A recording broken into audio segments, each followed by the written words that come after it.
back. Okay, so uh, exhortation po muna ulit tayo at syempre it's part of our worship, bahagi ng ating pagsamba dun sa ating dun sa pagtitipon at tayo po ay sumasamba sa Panginoon. Hindi lamang po tayo kumakanta, kundi part of our worship is our giving. So let me just read to you, kung meron po kayong mga dalang mga Bible, hard copy man yan or electronic copy, you can open your Bible or you can open your cellphone. Hindi ko na naibigay dun sa ating IT, but let me just read Galatians chapter 6 verse 9. Ano yung sabi dyan? Okay. Nandiyan na po kayo?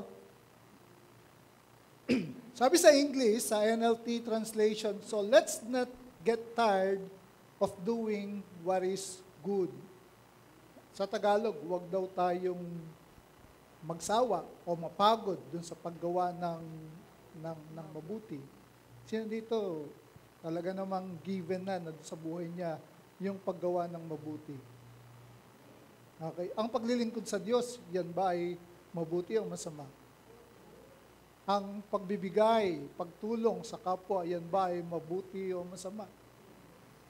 Okay. Yung bang pagdalo sa pagsisimba tuwing araw ng linggo, yan ba ay mabuti o masama? Okay. Medyo pagdating na, medyo numipis yung sagot. So, let's not get tired of doing what is good. And then, ang sabi pa niya, at just the right time. Napagsabi sa katabi, right time. Okay. Merong tamang panahon. Diba? So, given na yon na sa buhay ng tao, meron yung mga tinatawag na seasons of life. Diba? Merong mga kanya-kanyang season. And sometimes, kapag hindi pa yung right time, ano nangyayari sa atin? Medyo naiinip, di ba? Nanghihinawa, napapagod, and sometimes we give up. Sino sa inyo merong mga pinagpipray, asking God for a blessing, hanggang ngayon parang wala pa yung sagot? Lord, ang tagal naman. Lord, ang tagal naman. Lord, yung pinapanalangin ko na jowa, hanggang ngayon, wala pa rin. Lord, yung pinagpipray ko na business, parang medyo tumama yata yun, medyo tumama yata doon sa Diyo. Lord, yung pinagpipray ko na business. Lord, yung pinagpipray ko na ganito. Lord, yung pinagpipray ko na ganyan. Bakit parang ang tagal dumating? Hindi mo naman yata parang sinasagot yung aking dasal sa iyo. Pero in this verse, very clear, sabi niya, huwag tayong mapagod dun sa paggawa. Huwag kang mapagod dun sa pananampalataya, huwag kang mapagod, di ba, na maniwala sa Panginoon, dun sa kanyang mga pangako. Dahil ang sabi niya, in just the right time. Meron ba mga mahilig magtanim dito, mga plantito, mga plantita? Halimbawa, may tinanim ka na fruit-bearing tree. Okay, tinanim mo ngayon, and expect mo ba bukas o sa isang linggo may bunga na yan? Wala, di ba? It's very logical na even dun sa physical na bagay, naintindihan natin, kapag nagtanim ka ngayon, hindi naman kagad-agad umaani ka. So, there is a time for planting, there is a time for cultivating, di ba? Yung merong time ng pagdidilig, at darating yung time na ikaw ay aani. So habang nag-aantay ka, just keep on believing. Just keep on praying. Just keep on giving. Just keep on doing what is good. And then sabi niya, the right time, at just the right time, we will reap a harvest of blessing. So yung blessing mo, o yung answer dun sa prayer mo, on the way na yan. Amen? On the way na yan. Kung ano man yung pinapanalangin mo, kung ano man yung hinihiling mo sa Panginoon, on the way na yan. Ngayon, kapag hindi binigay, maring the reason is, it's not God's will for you. Hindi yan makakabuti para sa iyo. So, merong better plan ang Panginoon na gustong ibigay sa iyo. At the right time, sabi niya, we will reap a harvest of blessing if we don't give up. So, wag daw tayong manghihinawa, wag tayong mag-give up, wag tayong mapapagod dun sa ating pagbibigay, dun sa pagbibigay natin sa Panginoon, dahil sa tamang panahon, we will reap a harvest of blessing. So, do you believe? Naniniwala ba kayo, mga kapatid, na yung blessing on the way na? Amen. Okay, so kung pinaniniwalaan natin yon, so tayo po ay bigay natin yung ating mga kaloob. Given me a joy that won't stop and will never leave, so I will praise you with gladness, for you are good. You have given me joy that won't stop and will never leave, so I will praise you with gladness, for you are good.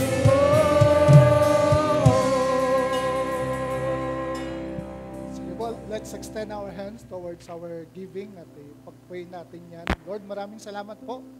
At sabi nga po ninyo dun sa aming binasa na wag po kaming magsawa dun sa paggawa ng mabuti dahil dun sa tamang panahon, Lord, we will reap a harvest of blessing. Yun naman talaga po yung intention po ninyo sa amin, but sometimes meron pong mga tests of faith, Lord, merong tests of patience, merong tests of endurance na nangyayari sa amin because more than the physical, more than the material and financial blessing, mas concerned po kayo dun sa spiritual blessing na gusto po ninyong gawin sa amin, the forming of that Christ-like character, Lord, dun sa aming mga buhay, Panginoon. Yun naman kasi yung talagang pinaka-ultimate blessing na gusto po ninyong ibigay sa amin yung ma-conform yung aming character dun sa character ng aming Panginoong Jesucristo. So Father, we just thank you at dun po sa aming pagtatanim, Lord, whether financial or whatever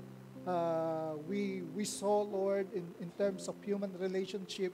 Salamat po ng principle po lagi ay kung ano yung aming tinatanim, eto po ay aanihin po namin ng maraming beses, siksik, liglig at umaapaw pa ang inyong ipagkakalob sa amin. Maraming pong salamat sa inyong papuri sa pangalan ni Jesus.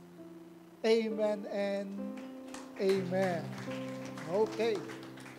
Praise God. Thank you, music. At bago ako mag-start dun sa ating preaching, dun sa message, panoorin po muna natin to.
All right, so I think that's it. So once again, welcome po sa Pillar Family Church at ang simbahan pong ito ay nag-exist para magbigay ng kalbalitian sa Panginoon. Secondly, para i-reach out yung mga pamilya. Yun po yung reason kung bakit ang simbahan ito pamilya iglesia. So we're a spiritual family. So kapag nandito po kayo, consider yourself as part of the family of God. Amen ba yun? Ganyan yung inaantok. Parang Kulang kayo sa kape. Magkakat nga ng ano dyan, ng maraming kape. Anyway, batiin, papabati. Ngitian natin ulit yung ating katabi, yung nasa kanan, nasa kaliwa. Baka mamaya magtampo yan, ano? Wag nating hayaang magtampo yan. Kasi pag nagtampo yan, walang maglilibre sa'yo ng lunch. Okay?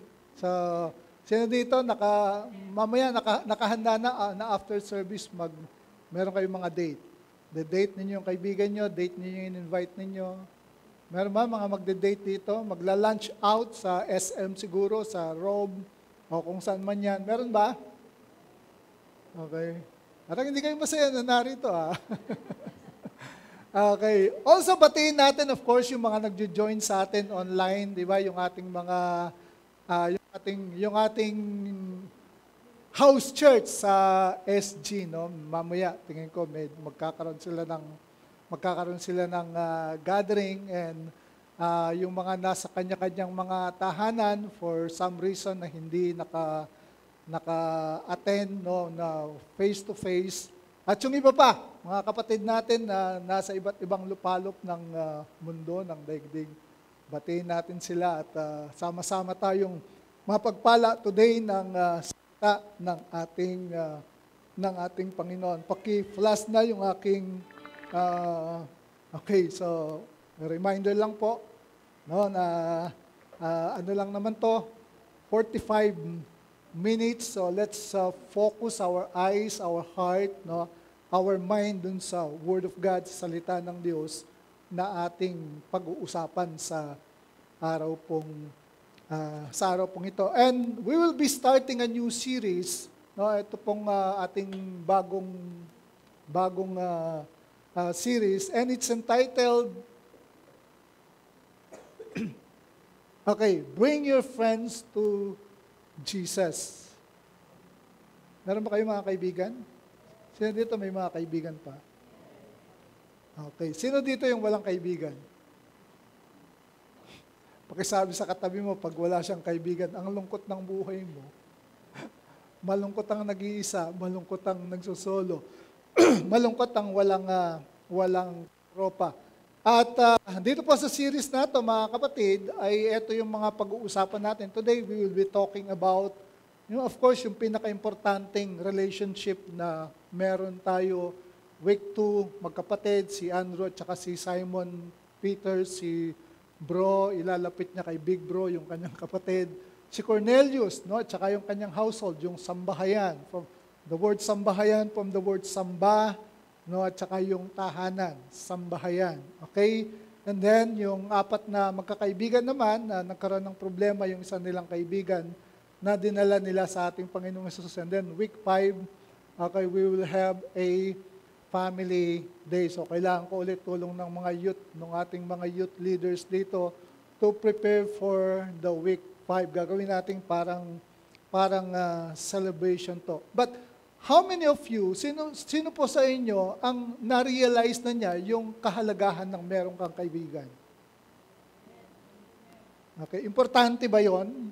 Importante ba na meron kang kaibigan? Kasi based on studies, mga kapatid, Mayo Clinic, if you're familiar with Mayo Clinic, isang kilalang hospital, no, dun sa US, no, yung mga doctors at saka yung mga psychologists, pinag-aralan nila. Nagkaroon sila ng research at nakita nila based dun sa kanilang intensive, no, na ginawang research na yung good friends are good for our health.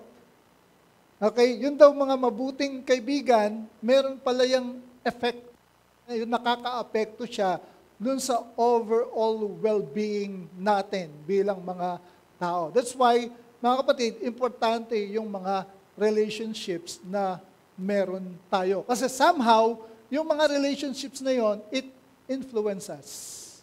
Tama? Tell me who your friends are, and I will tell you who you are, who they are. Di ba?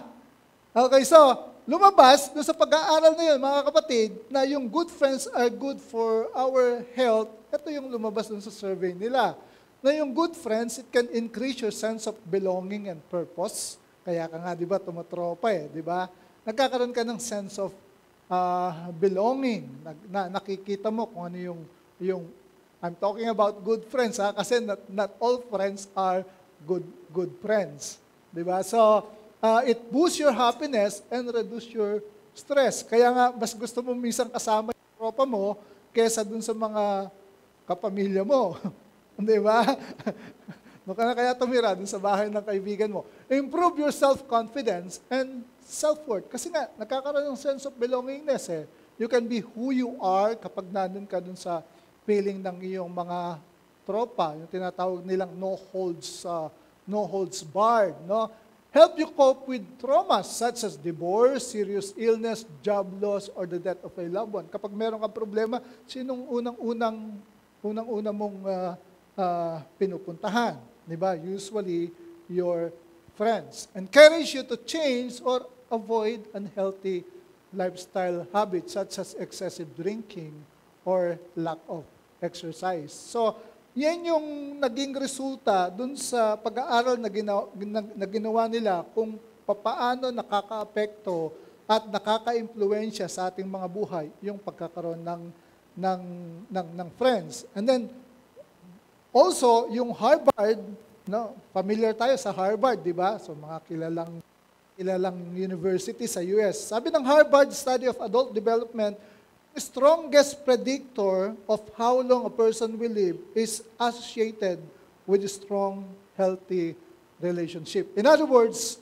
mas hahaba yung buhay mo kapag strong predictor, kapag meron kang mga healthy, mga strong relationships. Meron kang kaibigan.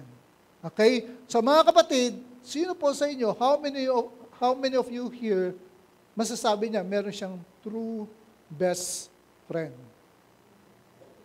Pwede ko ba makita kamay ng mga merong true best friend dito? Yung mga hindi nagtaas ng kamay, wala kayo. Okay. Next question, mga kapatid. Ano yung feeling mo? Ano yung feeling kapag kasama mo yung true best friend? Ano nararamdaman mo? Pwede kaya akong magtanong dito. Sino dito yung mayroong mga true best friend? Tanong tayo. Tanongin natin kung ano yung feeling, ano yung nararamdaman. Any minute. Sino kaya dito? Sino ang medyo malakas ang loob na sumagot dito? Okay, mga merong true best friend. Elijah na lang. Elijah, meron ka bang true best friend? Anong feeling kapag kasama mo yung true best friend mo? Very comforting ito. Since high school, kasama ko, tapos college. Very comforting. Bakit kaya? Kasi pagka-move sa college, medyo parang new environment. Mhm. Pero pag nakakasama yung friend yun, at least naaalala ko yung memories sa high school, so parang hindi ka mag-isa. Mhm. Kahit new environment, hindi ka masyadong nape-pressure kasi somehow, di ba, meron kang kasama na, di ba? Pero kung mag-solo ka, anong mararamdaman mo? New environment, new campus, parang medyo hostile, no? Yung environment, medyo kakabahan ka. Pero somehow, nandun ka, sino dito nag-abroad? First time mag-abroad. Di ba, pag nag-abroad ka, new environment, bagong bansa, medyo kakabahan ka. Brother Totong, tama ba? Pero kung meron kang friend na kasama, di ba, first time mo sumakay ng eroplano, ano kayang feeling kapag nakasakay ng airplane, di ba? Tapos medyo may lula ka. Pero kung may kasama kang friend, at least somehow, medyo nagiging komportable ka kasi alam mo, merong aalalay sa'yo. Okay? Yun yung importansya, mga kapatid, ng pagkakaroon natin ng kaibigan. Kaya pala, no, ang ating Panginoong Jesucristo, meron siyang invitation sa atin na maging kaibigan niya. Yun, no? Di ba, naipasok. Di ba? Kaya pala, di ba, kung totoo, itong study na to, itong research na to, at yung sinabi ng Harvard, na yung parang predictor para magkaroon ng mahabang buhay is pagkakaroon ng healthy, strong relationship, pagkakaroon ng friend, importante yung merong friend, earthly friend, how much more kung ang friend mo ay ang ating Panginoong Hesukristo. No? So si Jesus Christ, mga kapatid, makikita natin na nagbigay siya ng invitation para maging kaibigan natin siya. Saan natin mababasa yun? Nabasa na ba ninyo yun? Kaya tingnan ninyo yung ating mga song, it has something to do about friendship. I am a friend of God. So God Himself, through our Lord Jesus Christ, made an invitation to us na maging kaibigan siya. Basahin na, Pastor, mukhang nag-iimbento ka ng Diyos siya, tapos magiging kaibigan ko. Bababa ba siya dun sa level ko? No, hindi siya bumaba dun sa level natin. Diba, makikita natin na tayo yung itataas niya. Tataas niya yung ating level. So basahin po natin yung ating verse, yung ating scripture for today. It's found in John chapter 15, verse 9 hanggang 16.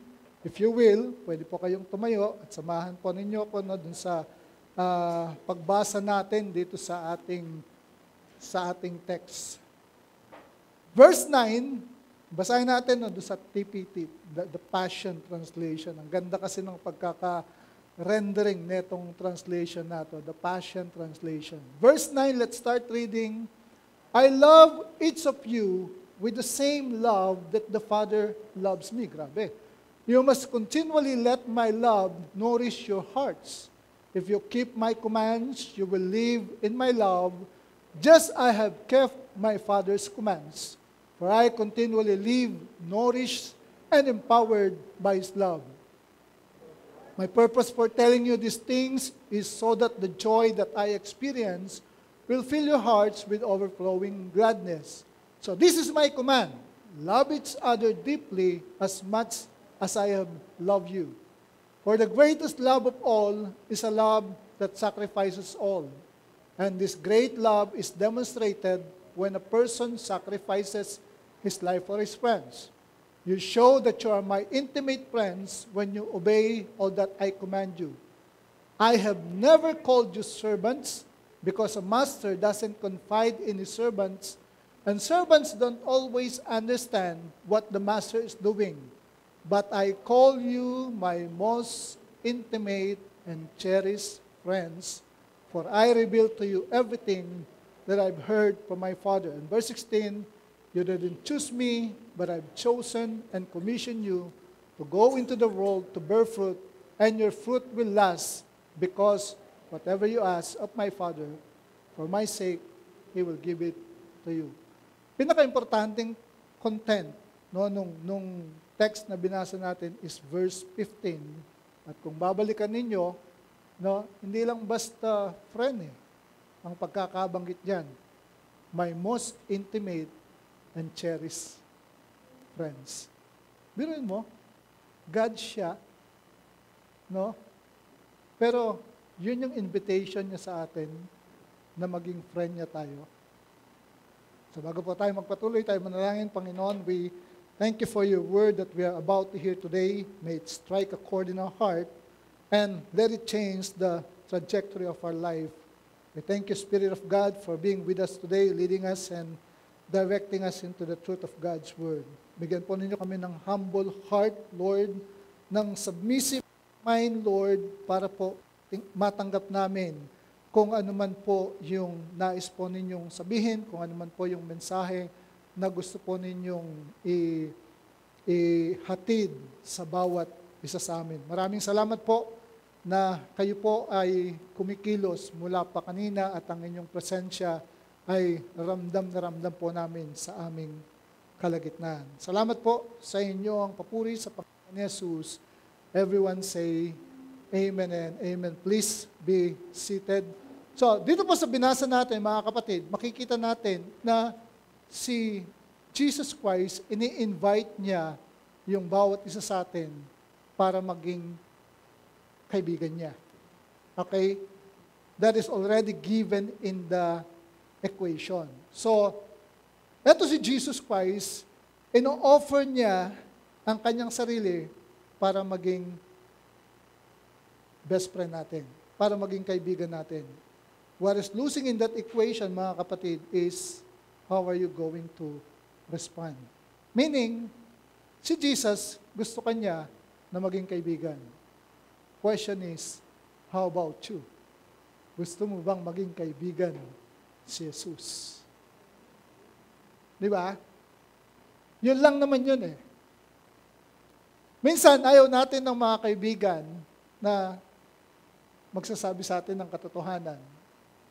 Di ba? Kapag medyo yung katotohanan na yung sasabihin sa atin, ayaw natin. Minsan, mas gusto natin ng mga kaibigan na, alam mo yun, kukonsintihin tayo dun sa ating katarantaduhan. Parang something like that. Pero kapag yung kaibigan mo, sasabihin na niya sa'yo yung totoo, kasi yung test of true friendship ay yung sasabihin niya o pinag-uusapan ninyo, hindi lang yung parang maganda para sa inyo, kundi even yung mga pangit. Tama? Di ba? Kasi, truth of the matter, wala namang perfecto sa atin. Meron tayo ng mga tinatawag na blind side. Mga bagay na hindi natin nakikita. Yung mga flaws dun sa ating character. Di ba minsan? Hindi lang minsan. Madalas, may mali dun sa mga buhay natin na kung totoo, kung talagang best friend mo yan, di ba, hindi niya i-hold ang kanyang sarili na sabihin sa iyo ang totoo.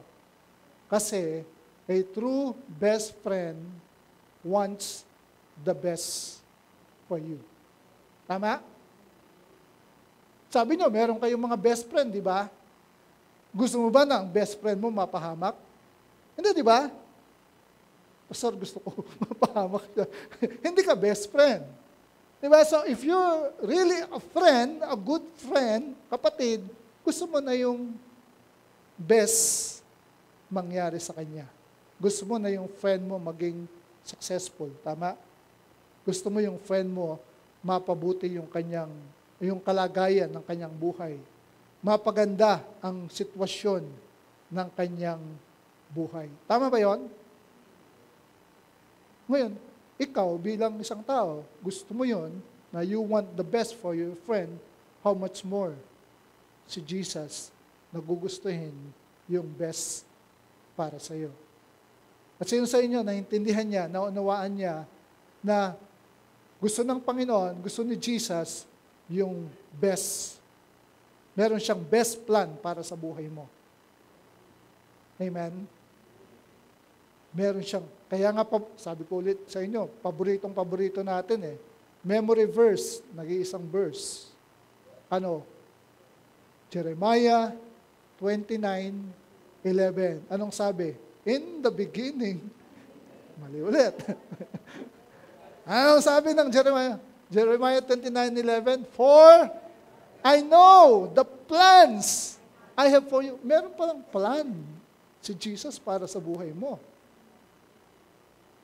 I know the plans I have for you. Ano yung kasunod? Plans to prosper you, to give you hope and a better future.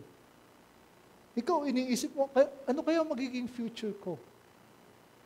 Di ba? So kung palang makikipag-relationship ka kay Jesus Christ, meron pala siyang magandang plan at best yung magiging future mo para sa Kanya. So saan ka pa? Kaya hindi ko maintindihan ng tao kung bakit iniiwasan niya si Jesus. Jesus?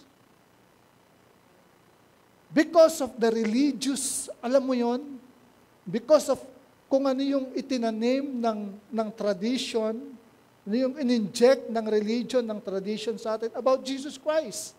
Na si Jesus Christ, sinasabi ng religion, he's a boring person, a grumpy person, parang ganon. Mainitin ang ulo, di ba? Hindi ngumingiti. Okay? Parang ganon yung pagkakadescribe ng religion, ng tradition kay Jesus. That is far from the truth. Amen po. Klaro yon? So merong plan. Maganda ang plan. Kay Jesus, maganda future mo. Ewan ko pa sa jowa mo kung maganda future mo. Hindi ka pa sigurado doon. Tama? Kasi dito sa mundo, dito sa ibabaw ng mundo, sa mga tao, everything is uncertain. Hindi ka nakakasigurado dyan. Di ba? Minsan, alam mo yon, minsan matinuyan ngayon, minsan tapat yan ngayon, at later on, who knows? Di ba? So, nothing is certain. Pero, mga kapatid, ang likod ko no? Sabi nung nagkumukuha sa akin ng kay Jesus, tiyak, certain ang iyong future. Amen ba yon? Wala nang ang hulaan Alam ko na kung saan ang ending ko Alam ko na kung saan ako pupunta Di ba? Kayo, alam na ninyo kung saan kayo pupunta. Alam na ninyo kung ano yung future nyo. What is your future destiny? Heaven or hell? Pastor, gitna. Purgatorio. Wala pong purgatorio. Heaven lang. Okay? At saka hell. So, yun yung invitation sa atin ng ating Panginoong Jesucristo, to be His friend. Yun nga, sabi ko, ang tanong na lang, gusto ni Jesus maging kaibigan ka, ang tanong na lang doon ay, gusto mo ba na maging kaibigan siya? Ano yung proof? Ano yung prueba? Pastor, ano yung proof? Ano yung prueba na gusto akong maging kaibigan ni Jesus? Yung sacrifice niya mismo. If you will go back, mga kapatid, kung babalikan ninyo yung sinabi dun sa John 15, verse 13, wag mo na yan. Okay. Dun sa John chapter 15, verse 13, sabi doon, wala nang pag-ibig na hihigit pa sa pag-ibig ng isang taong nag-alay ng kanyang buhay para sa kanyang mga kaibigan. Nag-alay ng kanyang buhay para sa kanyang mga kaibigan. Sino yung tinutukoy doon? Ang Panginoong Jesucristo. Yung binanggit kanina ni Brother Larry, Romans chapter 5 verse 8, ano yung sabi doon? While God demonstrate His own love for us, while we were sinners, Christ died for us. That is God's invitation to all of us. Amen po? Kaya ngayon, pwede nating sabihin na yung pinaka-importanting relationship na magkakaroon tayo dito sa lupa ay yung relationship with our Lord Jesus Christ. Do you believe this? Naniniwala ba kayo sa statement na to? Na yung relationship mo with Jesus is the most important relationship you will ever have. Sino naniniwala dyan? Tingin mo, bakit? Bakit ito yung pinaka-importanting relationship na magkakaroon tayo? Aside dun sa relationship natin, dun sa ating mga asawa, sa ating mga magulang, at dun sa ating mga earthly peers or earthly friends, bakit tingin ninyo na yung relationship kay Jesus Christ, ito yung pinaka-importanting, the single, most important relationship na meron tayo? Tingin nyo, bakit? Ano ba kayang gawin netong pagkakaroon natin ng relationship kay Jesus Christ? Tingin nyo. Attorney, tingin mo, bakit? Bakit kaya? Attorney. Bakit tingin mo na yung relationship kay Jesus, ito yung pinaka-importante? Kasi, first of all, sacrifice is para sa atin. If we compare God, Para ma-quote daw sa Kasi first, di ba si God, He sacrificed His life para sa atin. First, yun. Tapos second, if we compare yung friends dito sa mundo, tsaka sa Kanya, God will never leave us. God will always understand us kahit any situations or problem na magkaroon tayo. Yun, basta ang pinaka-main lang, God, hindi tayo iiwan ni God anumang mangyari sa buhay natin. Yun. May nangiwan na ba sa'yo? Palakpakan natin si Kuya Paul dyan. Tama naman ang sagot, di ba? Na Yung mga kaibigan natin dito sa mundo, pwedeng iwan ka niyan eh. Kaya nga sabi ko sa inyo kanina nothing is certain. One way or another, aalis yan sa buhay mo. Kaya sa ayaw natin o sa gusto, paghihiwalayin pa rin kayo ng kamatayan. Di ba? Merong separation through death. Pero tama yung sinabi ni Paul dyan, na ang Panginoong Jesucristo, hindi niya tayo iiwan, hindi niya tayo pababayaan kailanman. Ibig sabihin, makakasama natin siya here at our present life and all throughout eternity. Yun ang kagandahan noon. So, let me give you, aside dun sa nabanggit ni Paul dyan, let me give you 3 reasons. No?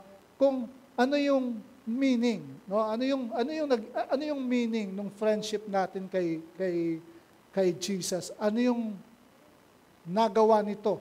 Ano yung nagagawa nito dun sa ating mga buhay? First and foremost, mga kapatid, it elevates us.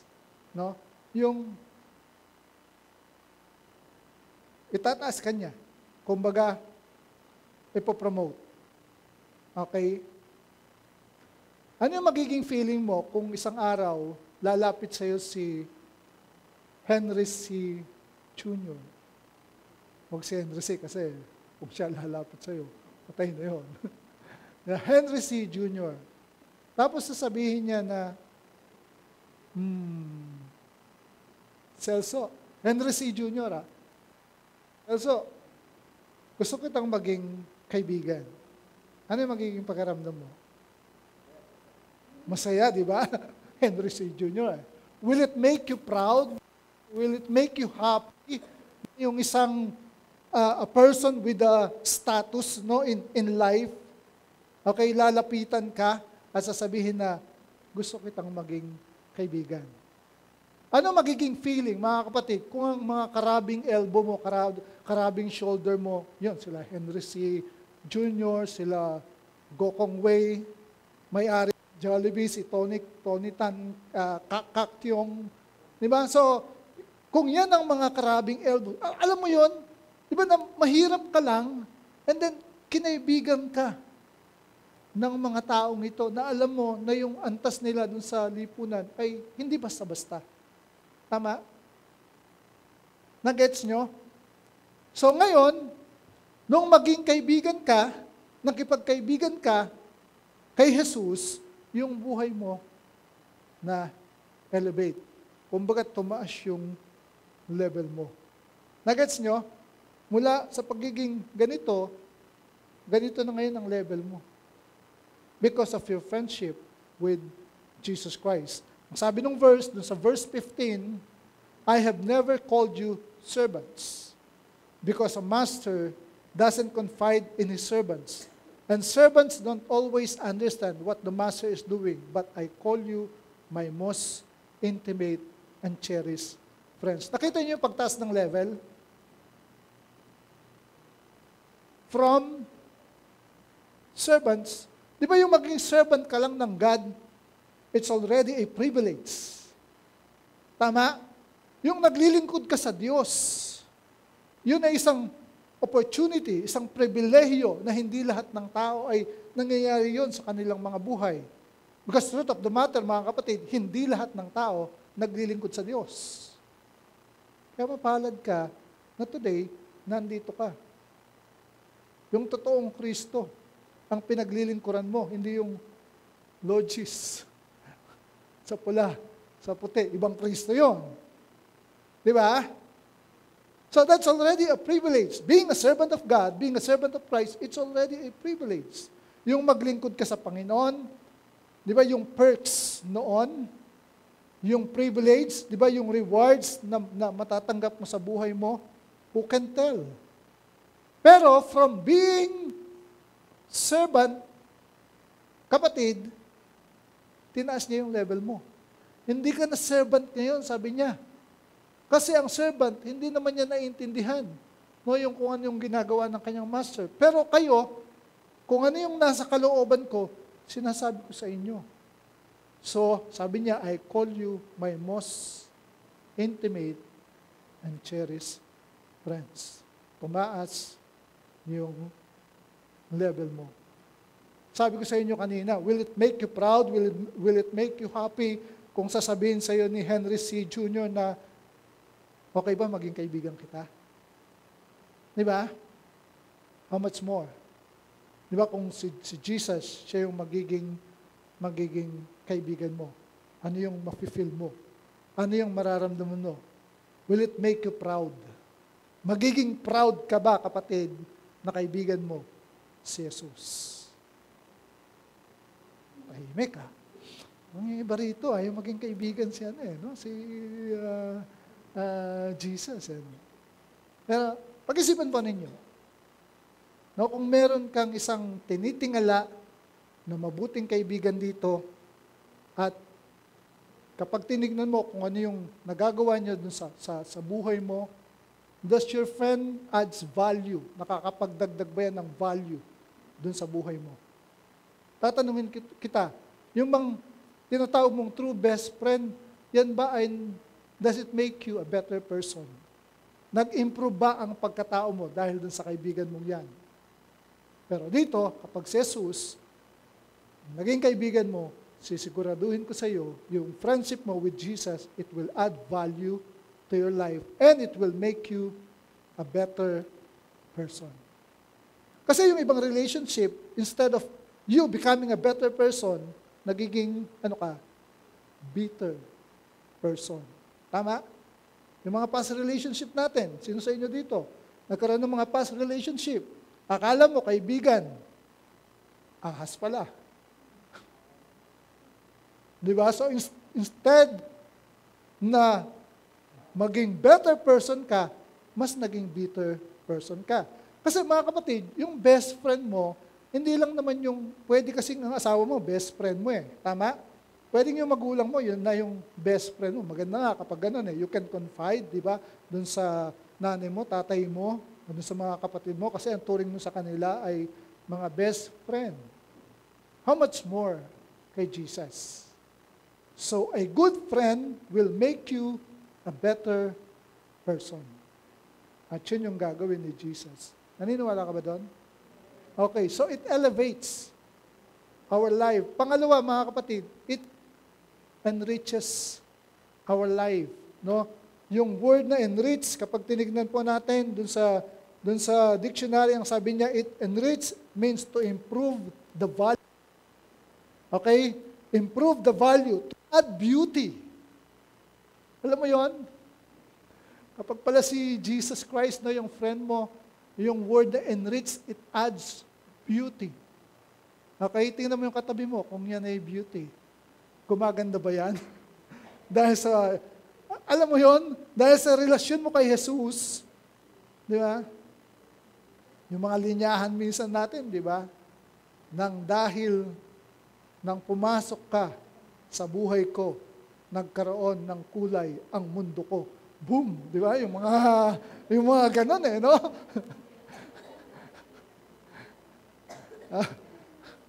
Alam mo yon? Di ba? So, sino dito dati buhay niya walang kulay?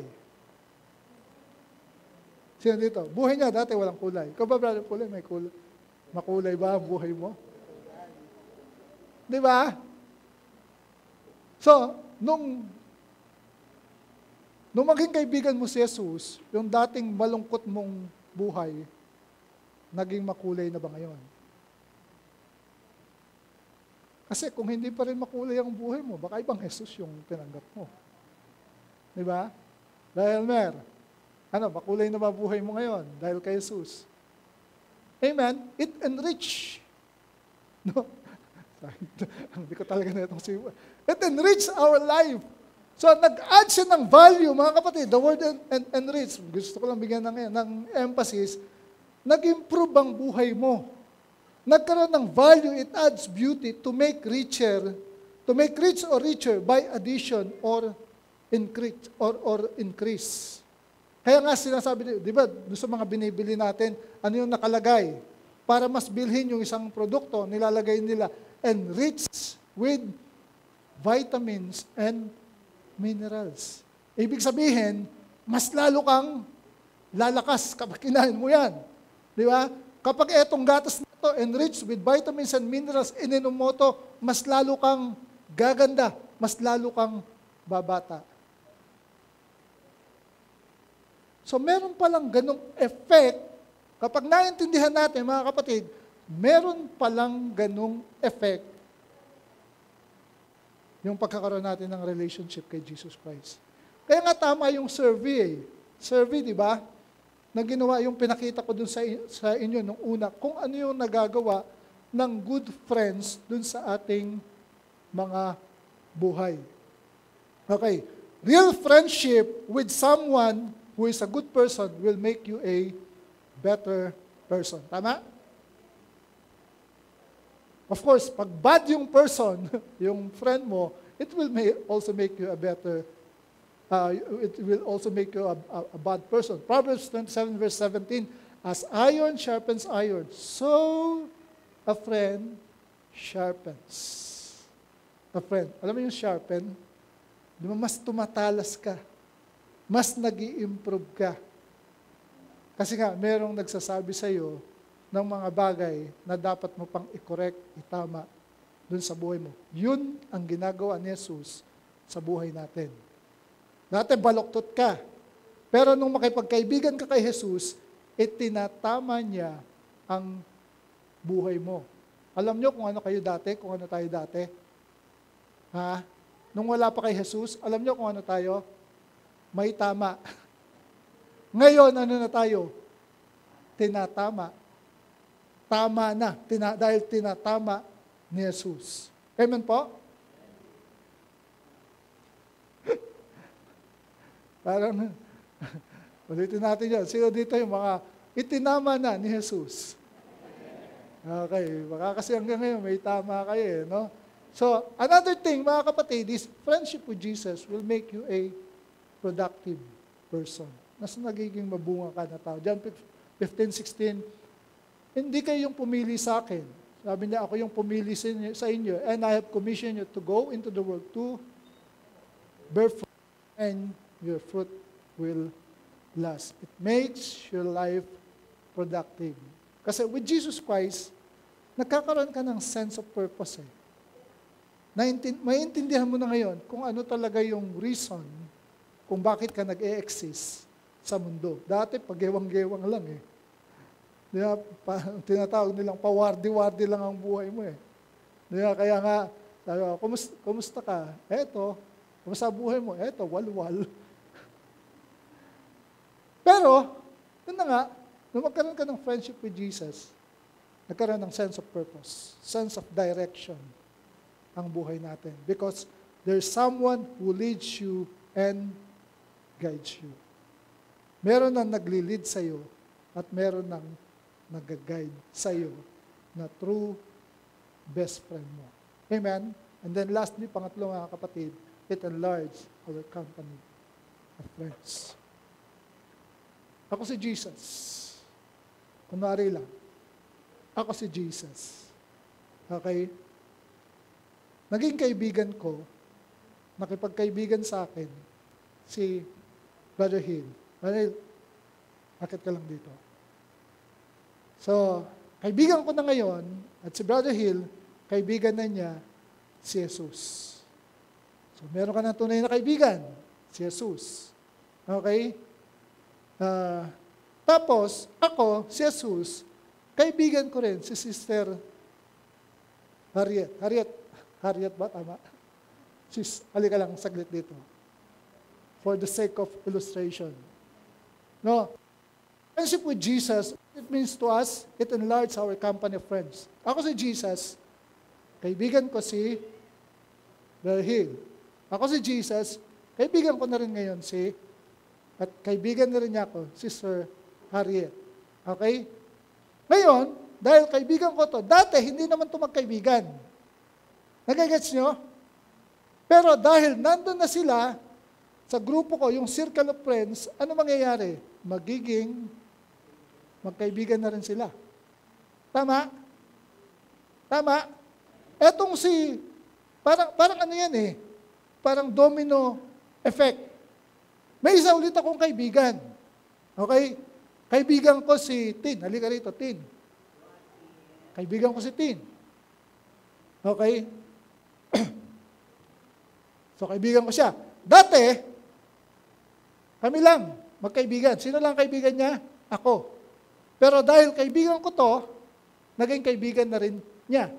Isa pang kaibigan ko, si Tin.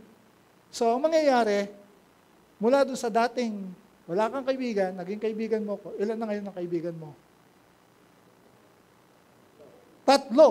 Mukhang ayaw mo na akong isali Kung meron kang bagong kaibigan, ayaw mo na akong isali. Di ba? So, and the process goes on and on. Di ba? Yun na yung mga friends ni Jesus na kung saan yun yung sinasabi niya na dahil friend ko na kayo at naging friend ninyo yung isa't isa, sabi niya, mag-ibigan kayo. Amen? Nagets ninyo? So, yung friendship natin kay Jesus, kumbaga, ito ay lumalawak. Mas lumalaki. If we will just be engaging, di ba? Kaya nga dapat, mga kapatid, hindi lang tayo mga magkaka-churchmate, kundi dito sa church, as one family, tayo rin ay mga magkakaibigan. Amen po ba? Palakpakan po natin sila. Thank you. Maraming salamat sa inyo. Okay. So, it enlarged. So, yun yung nagagawa, mga kapatid, nung friendship natin kay Jesus. At actually, marami pa. No, kaya lang, for now, yun lang muna yung parang mga main na gusto kong ipakita sa inyo na yung friendship natin kay Jesus. In other words, mga kapatid, hindi ka lugi. At your end, hindi ka lugi kapag nakipagkaibigan ka kay Jesus. Unang-una, nag-elevate yung buhay mo. Pangalawa, na-enrich ang buhay mo. Mas gumaganda ka. Nagkaroon ng value, nagkaroon ng direction. Nagkaroon ka ng sense of purpose because of Jesus Christ. And thirdly, mas lumawak yung network mo because of your friendship with Jesus Christ. Nagets nyo? Akala ninyo, ito na yung parang pinaka-true best friend ninyo. Hindi pa. Kung yan, He wants the best for your life. Si Jesus, He wants the very, very, very best for your life. Yun yung gusto ni Jesus para dun sa kanyang mga kaibigan. Kaya kapag naintindihan natin etong truth na to, no, yung friendship about Jesus Christ, hindi mo na nanasain na humiwalay pa sa Kanya. Nagets po natin? Amen? So, as I end, mga kapatid, yung deepest need ng puso ng tao is intimacy. We are all longing for intimacy. Kaya nga gusto natin magkaroon ng mga relationship. Gusto natin magkaroon ng mga kaibigan, gusto natin magkaroon ng asawa and all, magkaroon ng jowa, no? Kasi yun yung yearning. Yun yung deepest need ng ating mga puso. Now, we are mistaken na nagkakamali lang tayo kapag iniisip natin na etong need na to for intimacy ay physical or sexual. It's not physical or sexual intimacy. It's emotional and spiritual. Kasi yung physical intimacy, yung sexual intimacy, nagfe-fade yan eh. Tama? Nagfe-fade yan. Ano lang yan eh, parang panlabas mo on the skin, the flesh. Pero, yung spiritual and emotional intimacy, habang tumatagal, ano nangyayari? Mas nagiging malalim. Mas nagiging firm. Mas nagiging established. Okay? Kaya nga meron tayong mga kaibigan na kahit malayo na sa atin, still, kaibigan pa rin natin sila. Di ba? Wala yung physical na lagi kayong magkasama. Magkalayo nga kayo. But because of the emotional and spiritual attachment, nandun pa rin. Hindi nyo nalilimutan yung isa't isa. At kahit matagal na kayo hindi nakikita, pag nagkita kayo, parang it's still the same. Right? Way back since the start. Diba? So yun yung deepest need ng bawat tao. And the deepest need is to have someone who understands us. Because of that need, mga kapatid, for intimacy, kailangan natin, we all have someone to understand us. Yung maintindihan kanya doon sa mga aspirations mo, maintindihan kanya doon sa mga takot mo. Friend, okay lang yan. Kaya mo yan. Di ba? Naintindihan kanya. Aspirations, goals in life, at kung ano-ano pa, no, na mga deepest need mo, naintindihan kanya. And it's a good thing, di ba? It's a good thing na alam mo merong nakakaintindi sa'yo. Okay? Kahit doon sa kalokohan mo, kamalditahan mo, naintindihan kanya. Amen? Si Jesus naintindihan niya tayo doon sa ating mga weaknesses.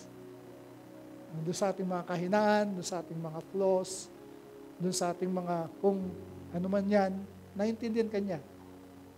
Minsan nga, kaibigan mo na panlupa, i-condemn ka, ikaw bakit ganyan ka? Di ba? Ganyan ka kasi, ganyan ka. Ididiin ka pa. Pero si Jesus, He will understand you. And still, He will love you. Amen? Mahal ka pa rin niya. And He loves you so much na mas lalo ka pang mababago dun sa pagmamahal ni Jesus. So, yan po yung mga pangangailangan natin. No? The human heart yearns for such a friend. And syempre, sino pa yung ating pwedeng maging best friend, kundi yung friend na makakaintindi, makakaunawa sa atin, magdadagdag ng value sa atin, gagawin tayong mas better na tao. Sino ang pwedeng makagawa nun? Walang earthly friend na pwedeng makagawa nun. Only Jesus Christ can do that. Amen? Amen po? In other words, mga kapatid, no human relationship can complete us. Only Jesus Christ can complete you. Siya lang. Sa Kanya mo lang pwedeng sabihin yung walang kamatayang linyahan ni Tom Cruise dun sa pelikulang Jerry Maguire, kung tama ako, you complete me. Minsan ginagamit natin yan sa tao, pero hindi yung totoo. Okay? Ang totoong makakapag-complete sa atin is none other than Jesus Christ. Kung naniniwala kayo doon, say amen. Let's all stand. Tapusin natin itong mensaheng ito. At ang aking pong panawagan, ang panawagan din ng Panginoon sa atin sa umagang ito, kung hindi mo pa ginawa yung decision na yon of making Jesus your friend, ito yung best opportunity. Okay? Ito yung best opportunity, best time of your life. Nagagawa ka ng decision to invite Jesus as your best friend. Tayo pa ulit kayo dito, hayaan nyo lang sila sa kanilang mga pinagagagawa. Okay? So, this is the most important decision in our life.